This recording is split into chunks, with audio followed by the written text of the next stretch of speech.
Hello friends, welcome to my channel. আজি মই এটা নতুন চিকেনৰ ৰেচিপি লৈ আহিছোঁ।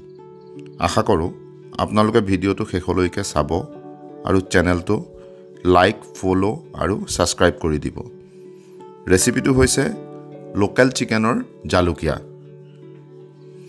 ৰেচিপিটো বনাবলৈ কেৰাহী গৰম কৰি তাত মিঠাতেল ঢালি গৰম হ'বলৈ দিব। তাৰ পিছত লং, ইলাইচি তেলত দি পিয়াজখিনি ঢালি দিব।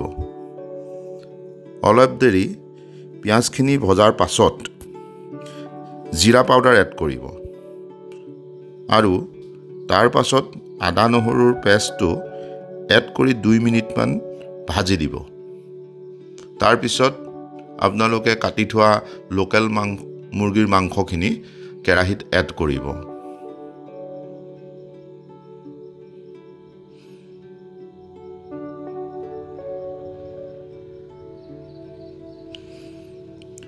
আৰু জোখমতে তাত নিমখ এড কৰি আৰু ঢাকনি মাৰি অলপ দেৰি চিকেনখিনি ভাজিব। তাৰ পিছত জোখমতে হালধিৰ গুড়ি এড কৰি দিব। মাংসখিনি 10 মিনিটমান ভাজিব। তাৰ পাছত কাটি থোৱা আলু আৰু ওলকবিখিনি মাংসত ঢালি দিব আৰু 20 মিনিটমান ভাজিব। চাব যাতে মাংসখিনি কেৰাহীৰ তলত লাগি নাযায়, সেইকাৰণে অলপ মাজে মাজে মাংসখিনি লৰাই ৰাখিব।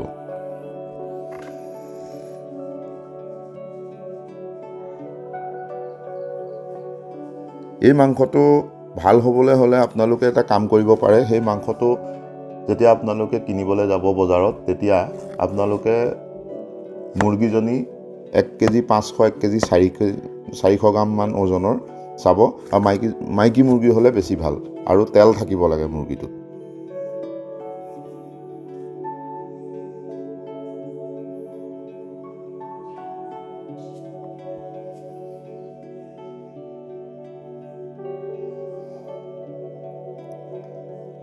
এতিয়া মাংসখিনিত আমি কেটছৰ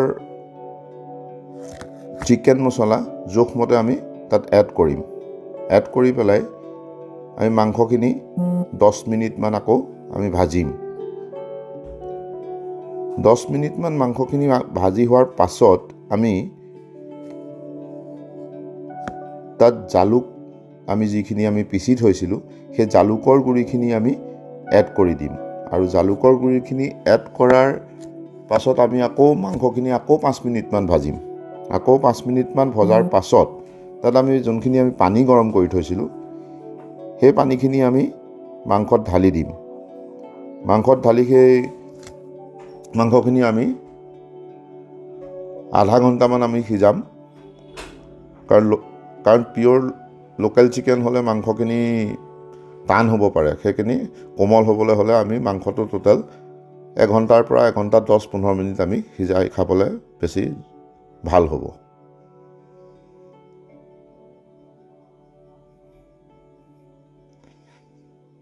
তাৰপিছত মাংসখিনি আমি ভাতৰ লগত পৰিৱেশন কৰিম।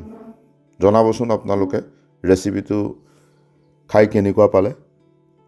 আৰু চেনেলটো লাইক, ফলো আৰু সাবস্ক্ৰাইব কৰিবলৈ আপোনালোকে নাপাহৰিব। ধন্যবাদ।